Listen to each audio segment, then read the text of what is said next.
Hello and welcome to the Permaculture Vine podcast. I'm not sure what episode it is, forgot to check. But today we're here to talk about agrivoltaics for our monthly live stream. And we have Permaculture Canada here, myself, and Azure as well. I'm your host, Cormac Harkin. Graham, you just want to introduce yourself quickly there? You betcha. Graham Towerton. I am the Chief Operations Officer for Permaculture Canada. I'm based in Adrian, Michigan, and I also operate my business, Permaculture Adventures of Michigan, for all the local landscaping work based on designs done by Permaculture Canada. Lindsay? And Armagarden. Oh, yeah, we've got a little bit of cutting in the screen going on, so hopefully we'll have a good connection today. I'm down here in the mountains in the Slocan Valley in BC, and I brought our guest today is Azure. Howdy, my name's Azure, world traveler, and have a lot of experience with art in all shapes and forms. Currently working on how to live inside of a sustainable art system. Class. Well, welcome, sir. So what have you been up to? Just a quick catch up, Graham. You've been planting trees. How are you getting on with that? Yeah, planting trees. 1,122 6 feet tall Black Hills spruce, to be specific, and that's a project that's around the buffer zones of the solar farm that adjoins my property. So basically what happened was the previous contractor did not a very good job of the way that they planted the trees, and more than half of them died within the first year after planting. So I was requested to replace them. So starting in early September, we were awarded the contract for that. Prior to the team all getting here around the 22nd, 23rd of September, I spent a couple of weeks pulling out a lot of the dead trees with my pickup truck and a tow strap to pull them out of the ground. And then Azure was here along with pulling out a lot of the dead trees with my daughter Lily and several other participants in the project. My farm manager Julia, her partner Sean, and then friends and friends of friends and friends of friends of friends. We ended up with probably 9 or 10 team members in total throughout the 6 weeks of the project, but we concluded it last week. Wednesday of last week specifically, we got all the mulch finished on the trees. So it was a process of pulling out the dead trees, redigging the holes, putting the new trees in the holes, taking the cages and the burlap off the bottom of the trees, putting them in the holes, tamping down the dirt, straightening up the trees, taking twine off trees, putting tags on trees, taking other tags off trees, and then mulching and watering. So it's been a very, very long project. In total, it was a $325,000 contract, and it's been a very, very good project from the perspective of learning and working out how to manage a very, very large tree planting project. So that's not something I've done before. I think my biggest effort previously was to plant 40 or 50 trees in one location. So planting 1,100 plus trees has been a huge big project undertaking. A lot of heavy equipment work. My thanks to Azure for being the wizard on the machinery while he was here, and my daughter Lily, who also learned how to use the equipment. Quite proud of her because she took it on without any prior experience and ended up becoming quite good at operating both a backhoe and a skid steer loader. So it's been fun, and I think the funnest part of all of it has been the fact that I had a payroll budget for about $50,000 and spent just about every part of that and was able to put all that money in the pockets of my team members. So it's been a lot of fun for that reason as well. Great stuff. What about you? You guys use traveling at the moment? We are, yeah. We're just in BC. We're tying up a few loose ends before we take off to Central America for 4 months. We've got the Gooneyland Intentional Community Project that we're going to be checking in on. I've been working on business planning development with them. So we're going to go down to the land and get a few more drone shots of the properties that they have for their lease agreements that we're creating, and take a look at the properties for our own self-interest as well. I'll let Azura talk more on what he's up to pretty quick, but that's part of what we're up to on this trip. Just visiting some friends and wrapping up loose ends. We're out here getting an RV looked at that we're going to be probably putting on land to live in while we build something. So maybe I'll hand that over to Azura at this time just to let you know what he's up to in the permaculture world and how he had experience working with Graham on the solar project that they just finished. Yeah, I guess I'll start with right now what we're up to. I have a school bus in Calgary. That thing I'm looking at getting converted over to veggie oil so that I can run it for carbon neutral, practically free scenario. I've got the inside completely redone as a living space. In this town in Slocan that we're looking at right now, I've lived in that for about a year. The past 3 years, I've been working with silviculture, doing a lot of brush cutting and tree planting out in most of BC and Alberta. So that RV was kind of my base camp for where I'd start my day and where I'd end my day. And we're going to be using both the RV and the school bus on the next site that we're looking at building. And that's going to be our base camp to establish systems between sustainable living and permaculture gardening. I feel. And Yeah, he's undergoing some training. You guys are breaking At up a your lot school, there. he's gonna We're only getting half of it. Are we? Yeah, we're only Okay, getting half of it. Were you getting Are better? you? Were you getting better Yeah. inside? I think I was getting better reception Okay. inside. We'll go inside. Don't worry, I can tell that dog to be quiet. That was but unfortunately, there, guys, they'll be back in a minute. Yeah, Graham, something to add to the repertoire of permaculture adventures now as well. The tree planting and permaculture Canada, I'm sure. Yeah, so it was a big project, and I guess the stuff that comes out of it is that I've got now a great working relationship with the project manager for the solar farm, and he's now invited us to bid on mowing all the lawns for the 2 solar fields as well, and 2 others totaling 440 acres for 4 times a year. Wow. So I've got that to work on over the winters to work out how to do the lawn mowing for 3 solar farms. But the other part is during the very first week of the project, the local manager came up and introduced himself and said that they have the same problems with several other fields where the trees need replaced. And so they've got 7 solar farms here in Michigan so far.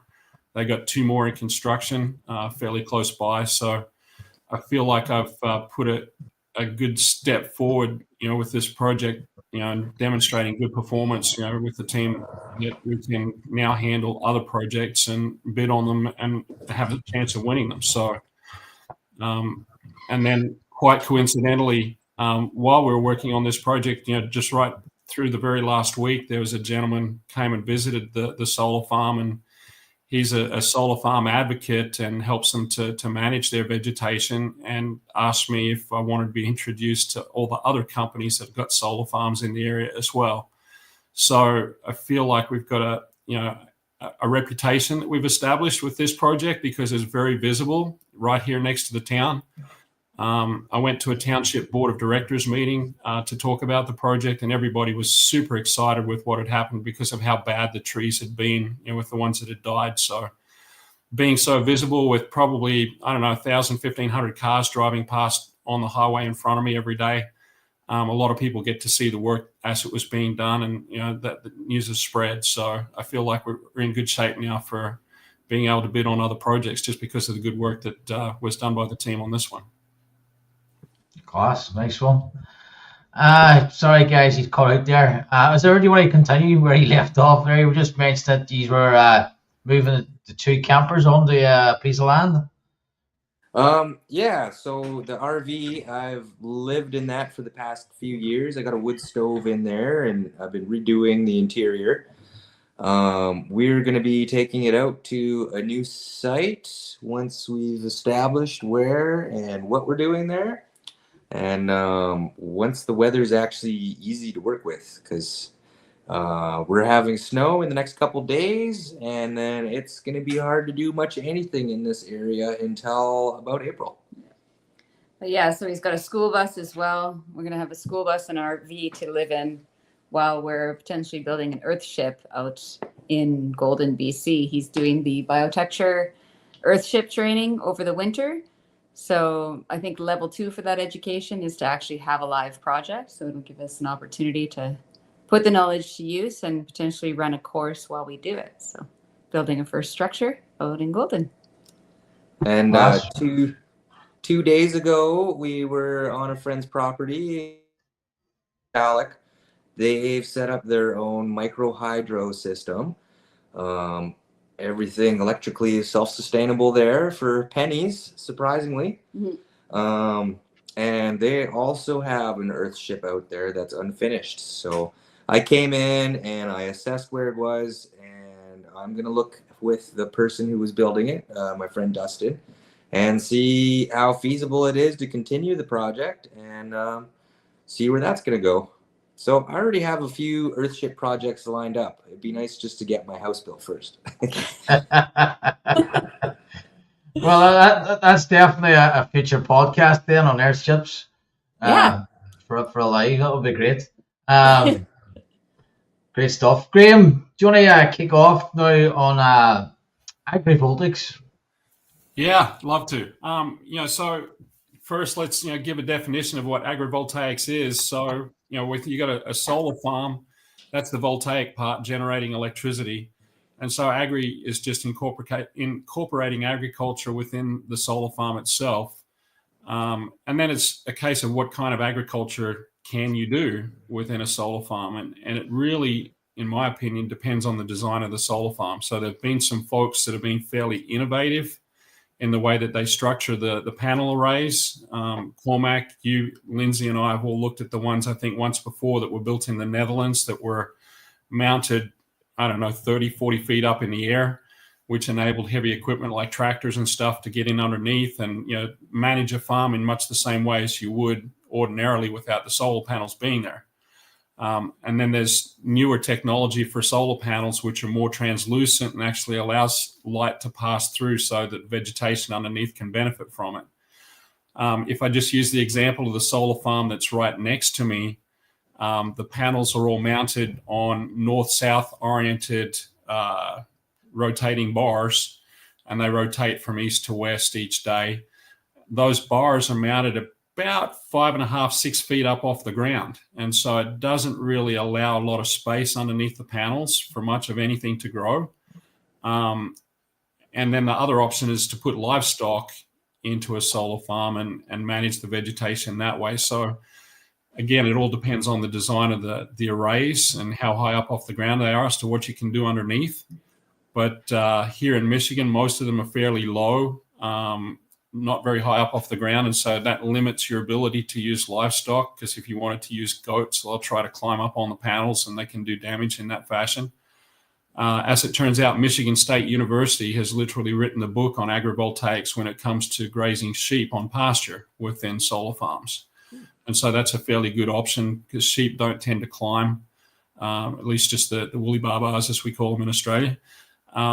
They just tend to want to go around and chew the grass down all the way to the ground. And I'm not a big fan of grazing sheep, frankly, on pasture here in Michigan because the soil is pretty easily damaged and sheep can be pretty good at damaging soil very, very quickly. So with the field that's next to us and, with the new relationship developed with that solar company, I want to look at what kinds of vegetation we can put under within the solar farm. But what we'll do first is we'll actually start with the verges or the buffer areas around the outside. So the local ordinance for the solar farm requires that they maintain a setback of 150 feet to the fence.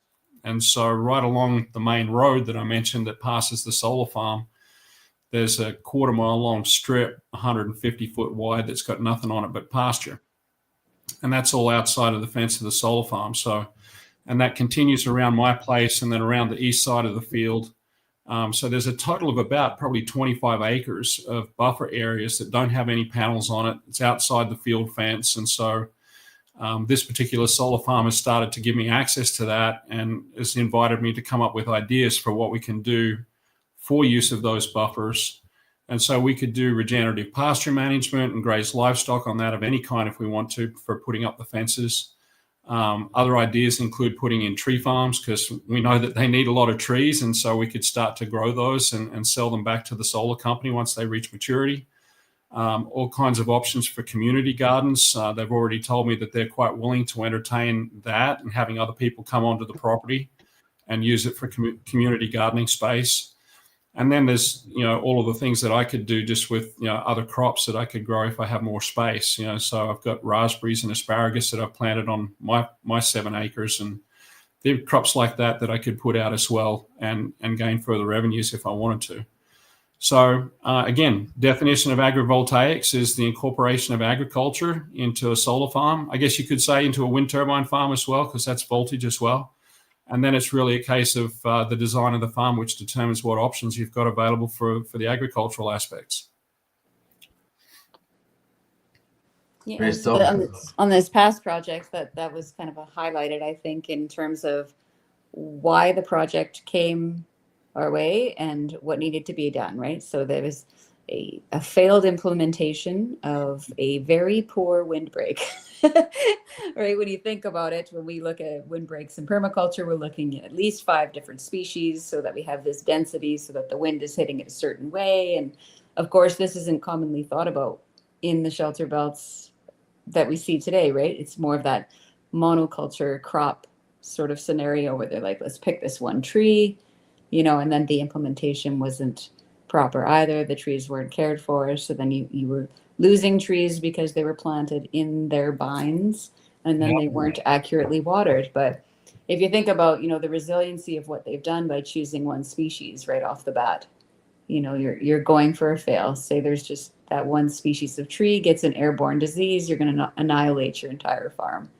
So when I saw the project that was presented, okay, we need to replace these trees. It's like, well, it's an educational opportunity as well to say, hey, look, okay, sure, yeah, we'll replace these trees for you, but let's actually talk about what we're working with here and what the purpose of what this is that they're already spending so much money to implement, right? How can you make this better? So not only for the biodiversity of species, by bringing in different species of trees, bushes, different shrub heights and layers, that's going to create a polyculture in your flora system, but it's also going to create more biodiversity in the birds that you're bringing in and, the insects that are going to be there. So there's potential there, not only ecologically, but a financial gain for the solar farm owner as well. So that's where I consider to start thinking, okay, well, if we are going to be planting 5 species of trees, why not create a tree farm type model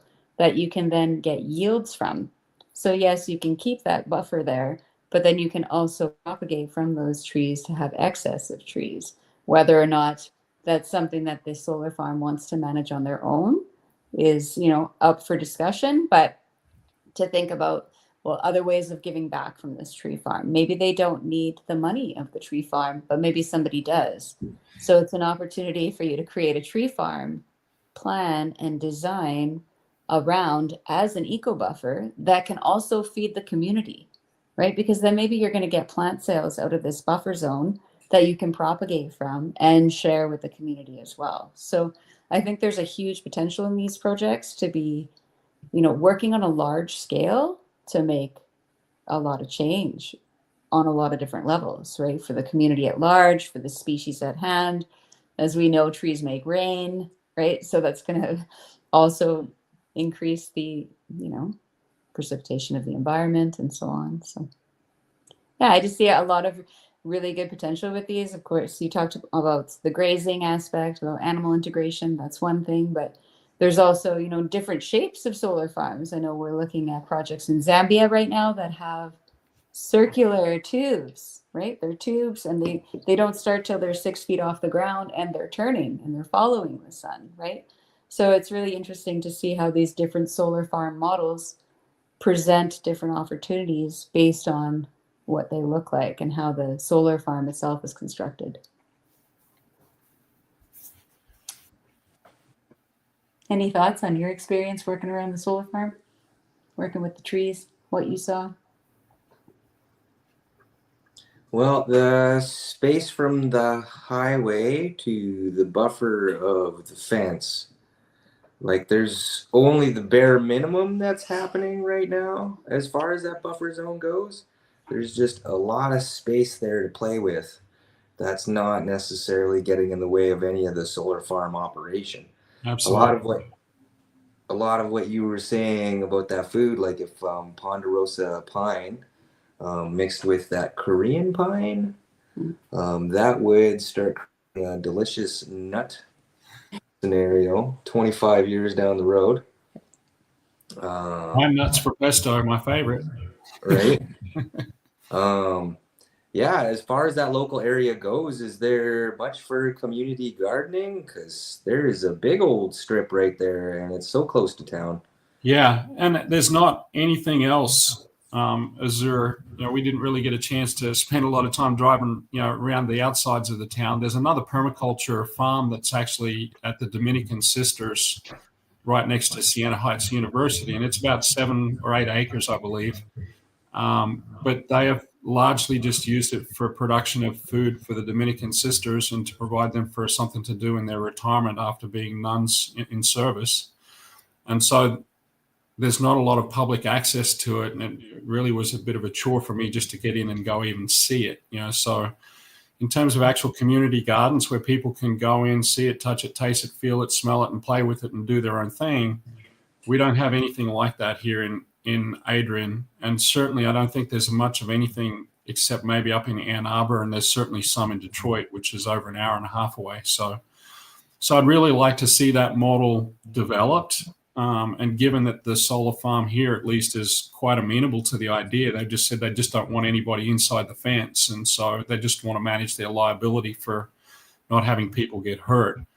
So then I've got to work out, the infrastructure that would need to be put in place for doing community gardens, and then work out the way to raise all the capital for that as well.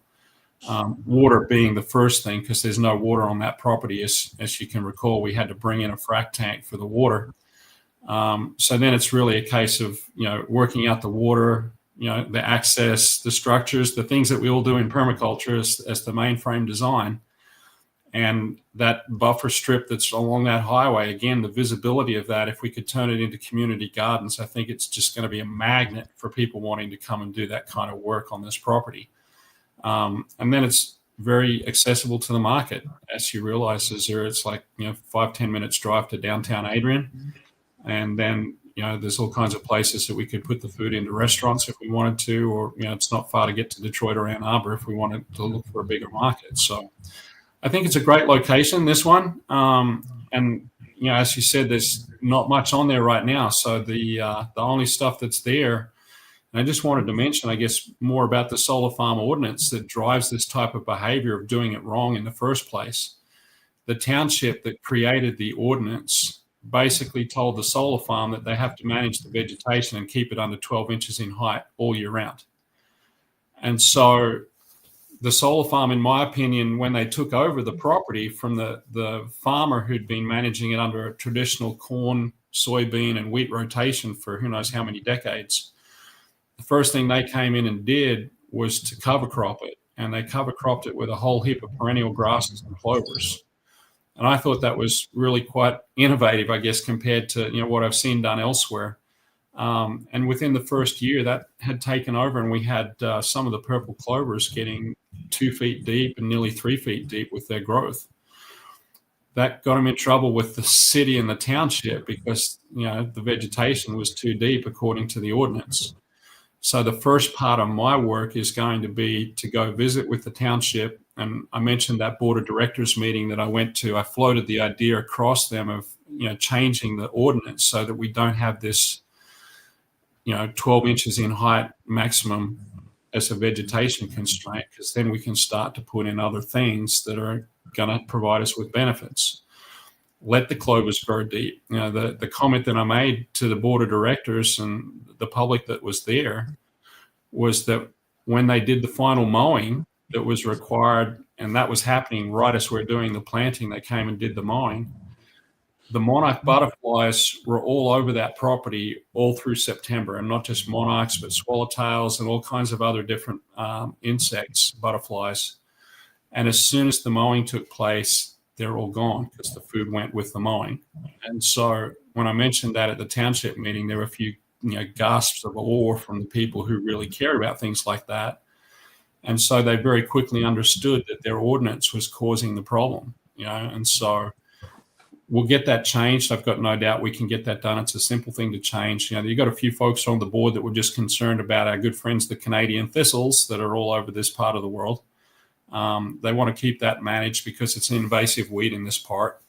And, there's lots of different ways to do that without just necessarily mowing it down and spraying it with harmful pesticides. So we'll take that approach first, and then once we've got that managed with the township to get the ordinance changed and to allow the different activities and uses on there, then my next job is to put together the proposal with Permaculture Canada to, here's how we're going to design it and here's how we're going to build it so that we can bring the people in and have those community gardens or the tree farm or, the other aspects of agriculture on the property. Oh, we lost them. Oh, yeah, just like that. Just like that. Somebody stick 10p in the meter there. Yeah. Yeah. No, agree, Matt. A lot of stuff I never thought about there. A few things. The ordinances. The rules that are there to sort of protect, keep everything right, were actually causing a problem. Yeah. Well, so the ordinance was put together, by the township. And, one of the members who was on the planning committee at the time was actually a farmer that was also selling the land to the solar farm. So that person had a vested interest in the solar farm coming to town. But I felt like the solar farm ordinance was put together in a fashion where people thought, we'll just, make them plant a buffer and we'll make them control the vegetation. And there wasn't much thought to the preparation of the ordinance itself. I think, they went and copied somebody else's, frankly, from a different county. And that's part of the problem that we have, at least specifically here in Michigan, is that we have more levels of government in this state than perhaps any other state in the United States. So we have the township government, we have the city government, we have the county government, and then we have the state government, and then we have the federal government. And so it's 5 different government organizations that may or may not be involved in your project from a regulatory standpoint. And so for me, it's the township where I have to start first, but the townships in Michigan are literally every few miles. And so the township that I'm in, which is Adrian Township, sits next to the city of Adrian, sits next to Raisin River Township, sits next to 3 or 4 other townships, all in the space of 10 square miles. And so if I was to do another project over in Raisin River Township, and I will be, then their ordinance is different again. And so that's the landscape that I have to navigate from a regulatory standpoint. But this solar ordinance, I took a look at it right from the time that this project was announced because I was going to be their neighbor, and they wanted me to be a happy neighbor. So they were really good about communicating to me what was going on with the project, when they were going to build it, how they were going to do it, and sharing with me the ordinance and all those kinds of things. And so as I said earlier, I was really quite happy to see them cover cropping it. I thought that was a good start. And they've been very good for me to work with as their neighbor. They've done a lot of good things for me, including, giving me the 4.6 acres of land that, I have now to go with my original 2.3 acres. So I'm really quite happy to have them as a neighbor. There's no complaints there at all. But they've been forced to do things just because of this ordinance. And, so when I sat in that board meeting, I said, hey, look, these folks would like to do something innovative, but you won't let them because of your ordinance. And so they agreed that, that's a conversation we can have to discuss making the changes to it. And then once those changes are made, then we can go ahead with, all of the rest of the stuff that we need to. But hopefully, we can get some uniformity to the ordinances as we go from place to place as well. So, I want to maybe look at some point creating a model ordinance for solar farms so that we can then propagate that out to all of the rest of the townships and city governments across the state of Michigan and also into Indiana and Ohio, so that we create some uniformity, in terms of how the administration takes place on all these different farms. Because literally within driving distance of my place, there's probably 12 solar farms, and every single one of them has a different ordinance that they have to operate under, which is just crazy.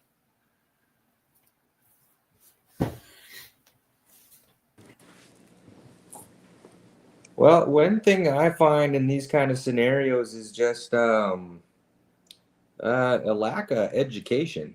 How many people do you think know this information you're sharing until they have to know? One thing I would kind of like to see possibly that I think the solar farm might benefit from too, since it's got so much extra space it has to manage. What if there was just a little info spot that had one of their solar panels there showing what it's doing and what it puts out for production? So with such a high traffic road, someone can pull over, kind of like a visitor center. When you come into town, there's a visitor center. The visitor center will tell you what's going on. Like that kind of just spreads the knowledge. And I think the solar farm would probably benefit from people knowing better what's going on instead of just seeing this thing that the town considers an eyesore so much that they have to hide it with trees. I think that's a grand idea. The thing I see that would be great about that is that, that could sit right at the front entrance to the community garden, and people then can see that information and truly understand what the solar farm is doing. When the project was announced, I cannot tell you how much bad information was being pushed around on the local internet, on Facebook groups and stuff like that, to talk about the project and all of the terrible things that it was going to create. And 90% of those things have not come true. One of the common myths associated with solar farms is it's going to increase the temperature. And it's like people are told, through misinformation that the panels are black and they're going to absorb light and turn it into heat, and that's going to raise the temperature. Well, for me, as a farmer, if I got an extra 5 degrees of temperature here in Michigan, I'm going to be super excited about it because it's going to stop a lot of frost and help me grow bananas here in Michigan. But the truth of the matter is I haven't seen any increase in temperature. I haven't seen any change in the snow around the field compared to the other areas that aren't part of the field. So there's just all kinds of misinformation like that. Another thing was how much glare that there was going to be. Well, there's not any glare associated with these types of panels. They're designed to actually absorb light, not reflect it, because that's how they increase the efficiency of the panels. So just a little bit of science, as to how these things work and what they do and how they benefit, as opposed to all the misinformation. I think that would be a good thing to have, and a little visitor center, and show how the panels work and show a working model and how much electricity is being produced and where it goes and what happens during peak hours and what happens during the nighttime, all that kind of stuff. Azura, when you were here, you were observing the panels, how some of them weren't rotating, and what does that mean in terms of efficiency of the field? And, so Azura pointed that out, and I said, yeah, I'll chat with the field manager. And now I got another little task on my list from him is to report back to him if I see certain parts of the field that aren't rotating properly, so he can get his guy out here and, maximize the production of the field. At some point, that's a service that I'll charge him for. If, they're not going to have their people come and inspect it, I'll do it for them. And, since I'm right here, I can and help them understand if they've got problems and maybe go fix them. Yeah, and then some information then too on how you use plants in that buffer zone and that information pack. So Graham, you mentioned negativity there. The two ones that I heard was that basically the solar panels, particularly here in Ireland, the best place for solar panels is the best place to grow food. So it's taking away agricultural land. And then the other one was, does it poison the land? Does it make the land toxic? That's the two biggest sort of anti things I've heard about it. Yeah, so let's first talk about the buffers. That again was part of the ordinance that they said you must plant trees that are 6 foot tall, and they need to be spaced at 10-foot intervals. There wasn't any other specification other that they needed to be evergreens. So we can't use deciduous. And that's basically for visibility more than anything else. The intent is that these buffers get planted so that when they grow and fill out, they block the view. So that's the intent, not necessarily for windbreak, but will have that effect as well. And I don't know that the wind actually does anything good or bad for the solar panels. I'm sure if it blocks the wind in a storm event or something like that, it's going to help protect the panels from being damaged, which would be a good thing for the field owner to not have to deal with. But then, if we look at, the vegetation that we could put in there as well, we can make those buffers, 150 feet wide instead, and put all kinds of other vegetation in there. I'd certainly would love to see wildflower meadows incorporated. We've got a couple, call them dry stream beds that run through the middle of the solar farm. And if we looked at an aerial map, we could show where those are, and those come down and run around the west side of my property. And I'd like to see all of those, call it riparian riverbanks or stream banks, planted out with erosion control plants and wildflower meadows, and then not mow them at all. The vegetation could be 3, 4, 5 feet deep, and it won't affect the solar panels at all if we plant those types of things in those areas, because they're far enough away from the panels. It won't affect the light at all, or the ability for the panels to work effectively.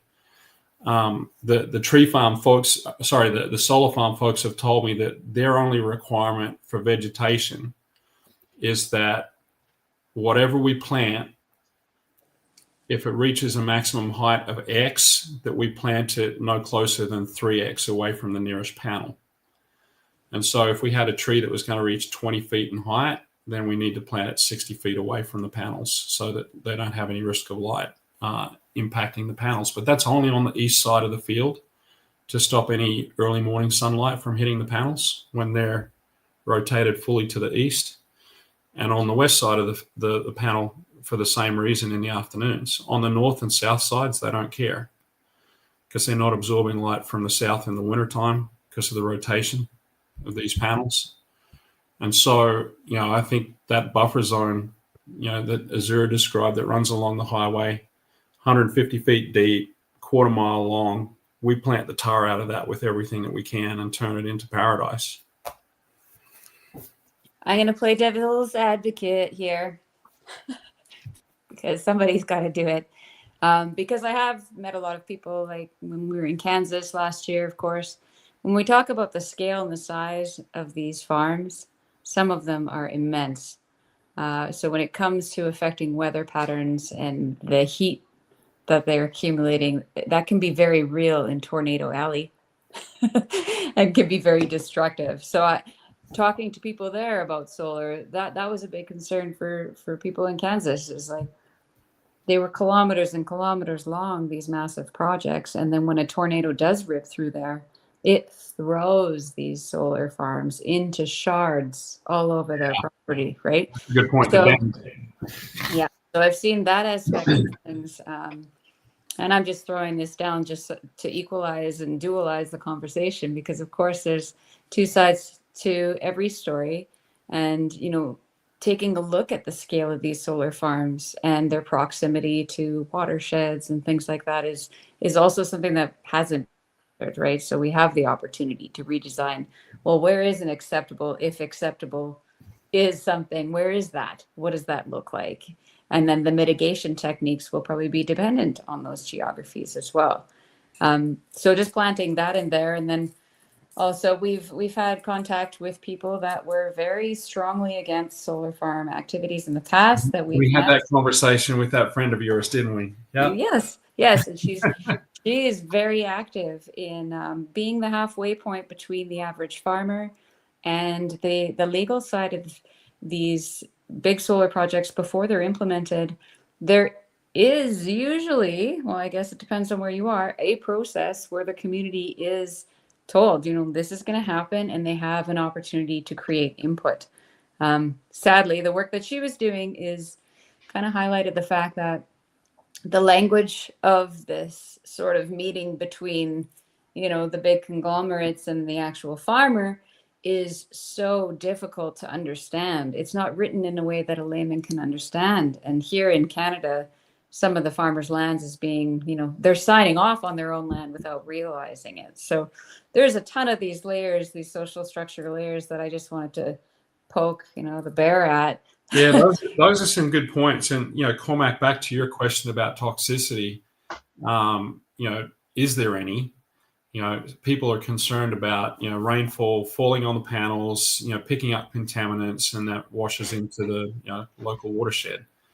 The question is, what would those contaminants be? The field is structured out of galvanized steel posts and supports, with aluminum frame panels, and those panels are covered with a polycarbonate film, I believe, that they use now. They don't use glass anymore. In any event, there's certain elements, I guess, that could get dissolved, if we had acid rain hitting the panels. And, we did have that once here before. Our friends up in Canada used to complain about all of the acid rain created by the smokestacks in America until we fixed all of that with our US EPA.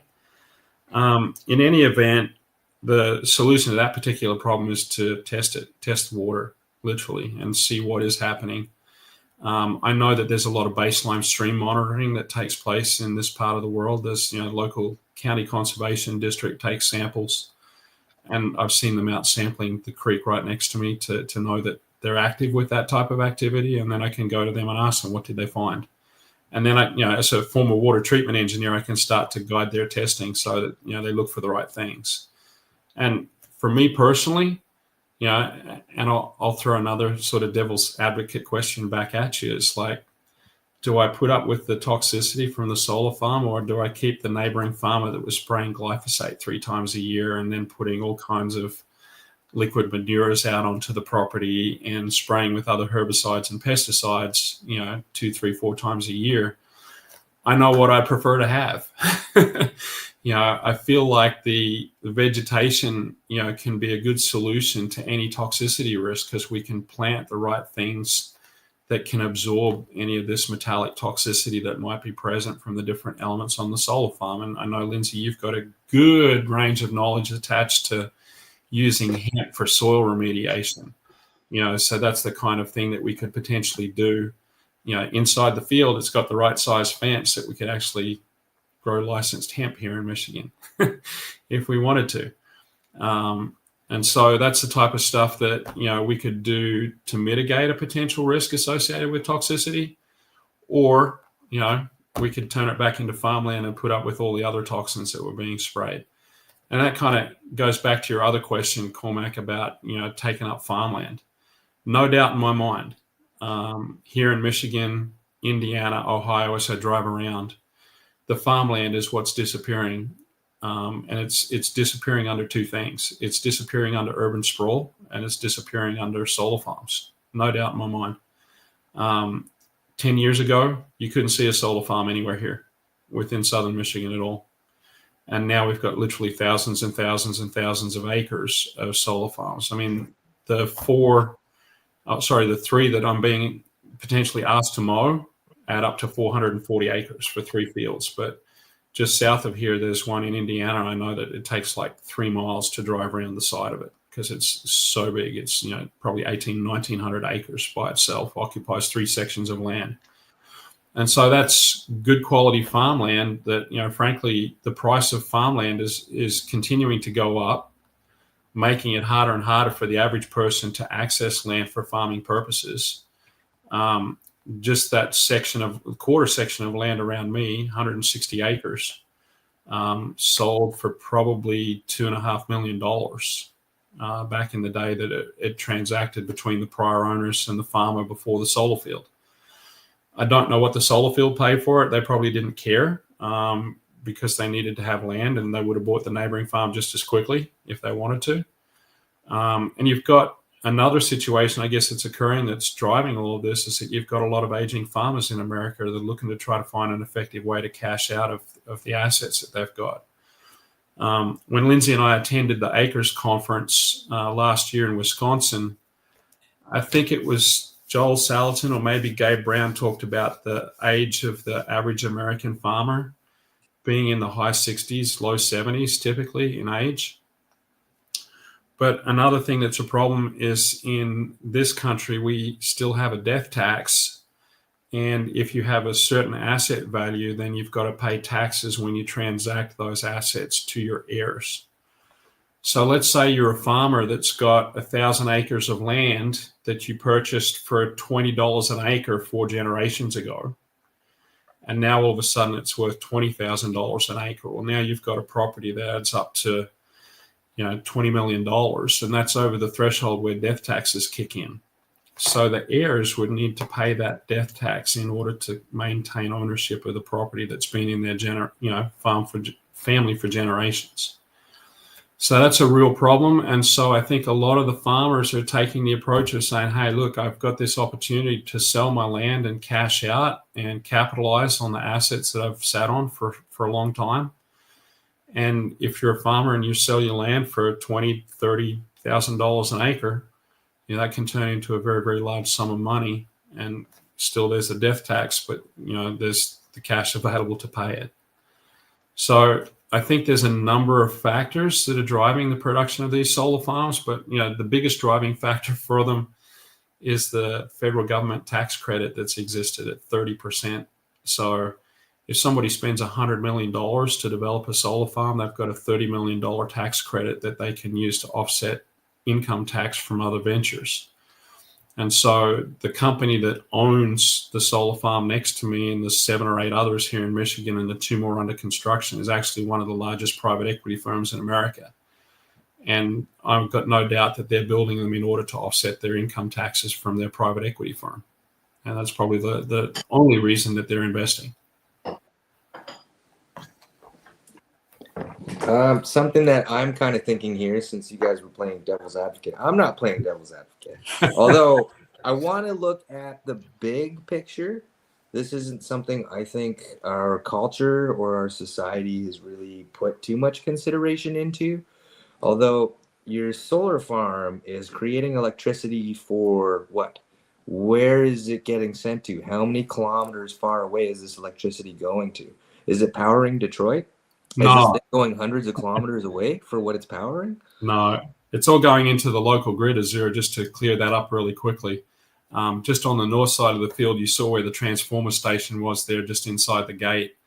And it goes into the grid, and all that power then is owned by Consumers Energy, which has a monopoly on the power in this part of the world. It's essentially not enough from that field to even power the smallest part of Adrian Township, to be perfectly honest. So it's all being consumed in probably within the next 5 miles away from the field.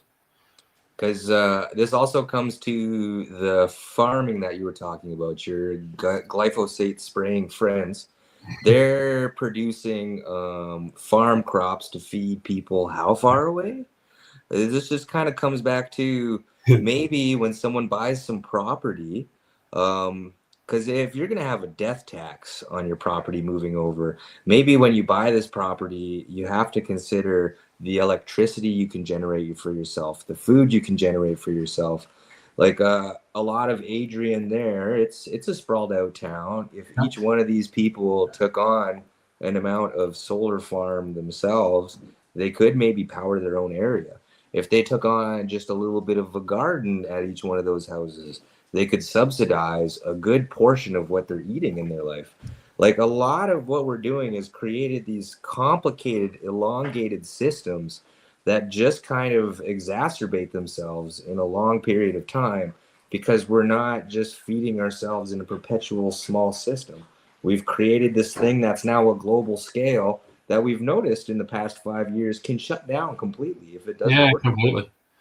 Yeah, good points, Azure. And, you saw the solar cells that I've got on the roof of my workshop, right? Yeah.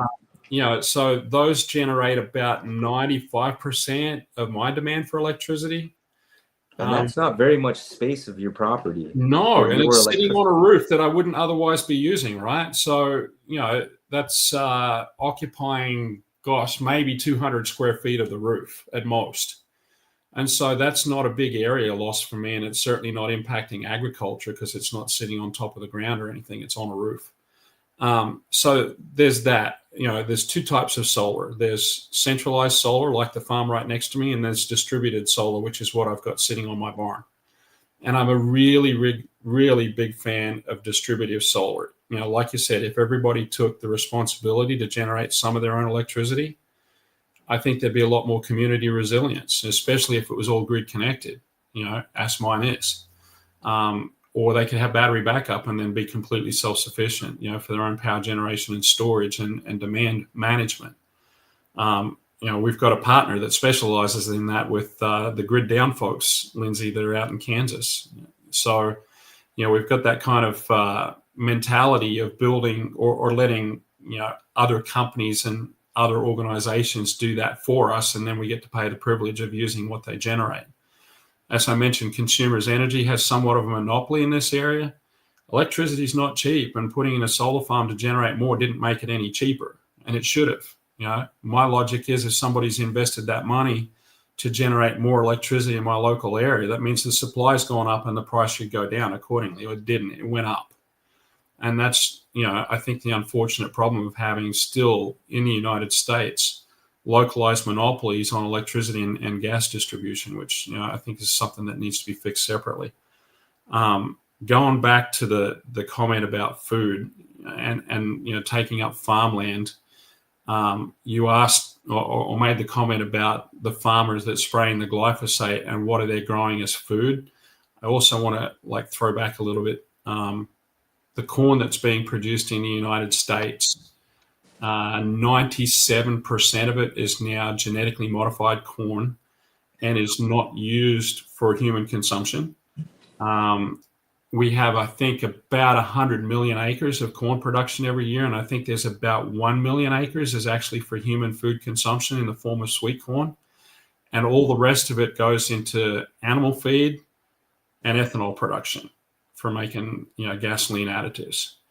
If we look at soybeans, we have about 100 million acres of soybean production in the United States. Again, 97% of it is genetically modified organisms. And the soybean is crushed to produce soybean oil, which then goes into the production of biodiesel. And then the crushed soybean meal goes into animal feed production for hogs and chickens and cows. So now I've accounted for 200 million acres of farmland that's not being used for human food production. And that's out of a total of 400 million acres of land that's used for agriculture in the United States. The only one of the big three that is still used for human food consumption is wheat. And so that's not genetically modified. It's not being sprayed with Roundup because it's not able to handle Roundup. And so that's one of the last big crops that's actually produced for human food consumption in America. And I think it occupies about 80 million acres of land here. The United States is actually not one of the largest producers of wheat. My original home country of Australia is up there on the top of that list, along with Canada and Argentina, I believe. So in any event, I don't believe at this point, to go to your point about farmland being taken up, we're actually just giving up food production for animals. And I can't tell you how much soybeans being exported, and how much corn is being exported and how much cornmeal is being exported because we're producing so much of it here in the United States, far more than we actually need. And if we looked at the original model of farming here in the Midwest, a farmer would have maybe 80 acres of land, and they would grow all the crops that they needed to support a couple, 3 cows, some hogs, etc. And they would produce all their own meat on their own property, all their own dairy on their own property, and they'd have chickens and produce their own eggs, and they'd grow apples, and they'd grow pears, and they'd grow plums, and they'd grow peaches, and they'd grow a large array of vegetables every year, and they'd can and preserve and store the heck out of all that stuff to get them through winter. That farming model disappeared probably, I guess, in the 1940s and 1950s, and started then to go towards this massive scale of production for 3 grains, most of which doesn't get used for human consumption. And so then the farmer became called a producer, not a farmer. They're producing revenue from a stream of, of crops that are used for other purposes than food. So I don't have a problem personally with soybean and corn acres disappearing in this country.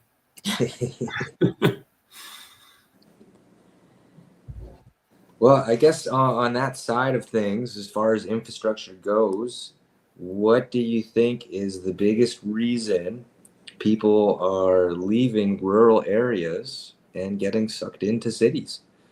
Oh, At some point, it's going to have to start reversing a little bit because these yeah, cities are not sustainable and things are only getting worse there. that's a real problem, and I concur that that's occurring faster and faster.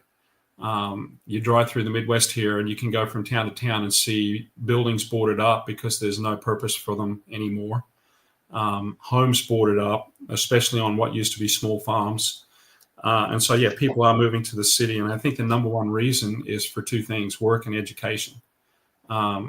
In this particular town, we're blessed with what used to be 3 colleges. It's now 2. One of them can't maintain its enrollment. That's Siena Heights University, and has announced that in 2026 it will not take any new students in. And they're moving all the rest of the students to other colleges. And so we're losing 1,500 students in a college here. And so the next best option for those students is to try to go to one of the other 2 colleges in town, or to go to Detroit, where there's 3 or 4 colleges, etc., or to Ann Arbor, where there's the University of Michigan, an hour from here. So that's a real problem, for the kids that want to get a degree, and that's the mantra that has been pushed, is to get a degree. I don't necessarily concur with that mantra myself. None of my kids have a college degree, and they've all got great jobs. So I think there's going to be a reversion back to people getting trade skills.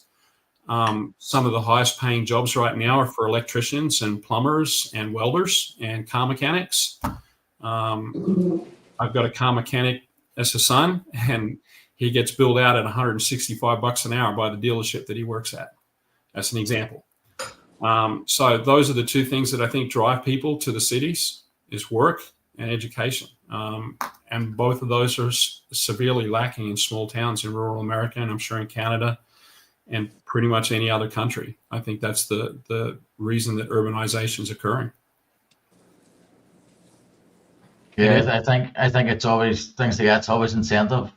Yeah. There's more incentives to be in a city, and them incentives are often manipulated through policies. Yeah, I don't think people realize the cost of living in a big city. It's not cheaper in New York. It's not cheaper in Detroit. It's not cheaper in Cleveland. It's not cheaper in Houston. If I live in a small rural town, I'm paying half the rent or half the mortgage cost compared to being in a big city. So I think there's a lot of reason for people to reconsider moving back to the country. It's then creating the work opportunities, I think, is the thing that's going to be necessary. And, in my case, I make my own work now. As we all understand, that's how we've got to do it, and look at multiple streams of income to support, what used to be just one jobs, in somebody else's business at one point.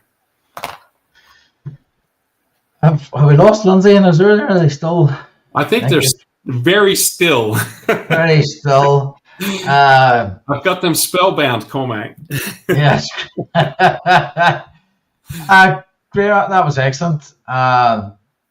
It was definitely a thorough run through of agrivoltaics. Oh, they're gone. Yeah. Hopefully they'll pop back in when they stick some money in the meter. Yeah. So, Graham, we were chatting on over in our school chat. If anybody wants to go over there, we have a Friday night chat where we just put the words to rights. Yeah, I won't be at the one on Friday night this week because I've got my conference I'm attending. But as soon as I'm done with that, I'll be back on there now that this tree planting project's over. It's a great opportunity to meet, to chat, chew the fat, network with new people. So and it's not recorded for anybody who's shy. So you have to go and join the Vine Permaculture School over there. It's basically a home for the podcast. That's where we were chatting about solar panels. I wanted to put hops on the solar panels and grow beer. That was my idea. I want to put hops on the fences, frankly. So and grow some barley in amongst the panels. Then we've got beer. Yeah. So what have you coming up? You said you're going to a conference tomorrow? Yeah, I've been invited to speak at Purdue University Extension Services Rooted and Resilient Homestead Conference. It's the second year that they've done it. They had about 1,500 attendees last year. I've got a presentation I'm giving on Friday, which is tips for planting and looking after fruit trees. And it's about a probably 35, 40-minute presentation. And then on Saturday, I'm the keynote speaker and talking about transforming spaces and sustaining futures, which is a nice way of saying I'm going to give a 1.5 hour presentation over the lunch break on an introduction to permaculture and homesteading. Great stuff. And where's that located? It's going to be in Kendallville, Indiana. So that's about, it's close to Fort Wayne in northeast Indiana. It's just west of Fort Wayne, I believe. Great stuff. And if anybody wants to catch Graham at that, come and visit, please. Go visit. And as for me, I have a couple of good guests coming up. I'm a bit behind on the podcast. Just the last month has been busy, so there hasn't been any since the last live. But I think 3 or 4 recorded. I was chatting to Marty's Garden. I don't know if you know him. No. I've been watching him now for 5 or 6 years. He's on YouTube. It was great to him on he's at school as well. I was over there. Has the Garden Creators Club, so it's like a mixture of garden and content creation as well, which is quite good. So I'm really enjoying school. Awesome. Sorry to punt that again. Yeah. Guys, Lindsay and Azure haven't come back for their goodbye. Yeah, I'll say goodbye on behalf of Lindsay and Azure. Azure was fantastic to work with while he was here for 4 weeks. I had a lot of fun. The rest of the team had a lot of fun with him, getting to know him. We spent quite a bit of time taking him to different places here in Adrian. So fantastic person. I'm really happy for Lindsay and him that they're together. So Lindsay is the Chief Executive Officer of Permaculture Canada. Oh, and she could come back. I was just saying goodbye for the two of you. Now you can do it for yourselves. Yeah. Any final thoughts as well? Yeah, sure. Final thoughts. I hope I have amazing internet connection going forward. I'm going to be traveling for the next 4 months. So it's going to be Mexico. I'm going to be teaching at Lake Atitlan in Guatemala in January. We're going to be going to Nicaragua for February and Panama for March. So each time I'm sure may come with some challenges as far as the internet goes, but hopefully along the way I can maybe capture some people to hop on the podcast with us. I'm hoping I'm meeting a lot of permaculture peeps everywhere we go. And just providing you updates with everything I'm learning. This month has been a big micro hydro. That's really the theme of our trip right now, is learning a lot about micro hydro. So that's really exciting. And yeah, thanks for having me on the show. And I'll let Azure give his wrap up as well. I guess the wrap up for what I was talking about here and kind of where I'm going with my education with biotexture is I really just want to figure out how to de-urbanize, because I feel like the most toxic scenarios I've witnessed on this planet so far are from urbanization, and just kind of want to get that circled back around. What better way to do that than to use your actions to lead forward and get myself out of the city, get you out of the city, get a little more de-urbanized and refocused in a healthy way. Yeah. Perfect. After Lead by this, example, show us how it's done, right? What's that? Lead by example and show us all how it's done. Yeah.